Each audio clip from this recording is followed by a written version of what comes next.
Milay tayo. Di mo kami kinalimutan. Di kami iniwan ng Diyos. Makakakita ka, pinagaling ka ng iyong pananampalataya. Pag-ibalay mga bagay na Diyos lamang nakakagawa. Ngayong Semana Santa, 6 a.m. Saksihan natin ang kanyang pagbabago Anong nais mo sa amin, Jesus na taga Nazaret? upang maging isang alagad ni Kristo. Di mo kami kinalimutan.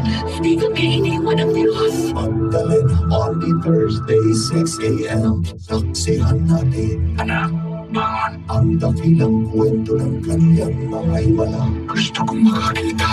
Makakakita ka, pinagaling ka ng iyong pananampalataya. Jesus, yan Friday, 6 a.m. on GMA. Ganito si Jesus sa mga mata nila. Basta naniniwala ko sa ulat Diyos Jesus. Paano napapaliwanag yun? Hindi ko naman lang paliwanag. Pag-ibalay mga bagay na Diyos lamang nakakagawa. The story of Jesus for children. Black Saturday, 6 a.m.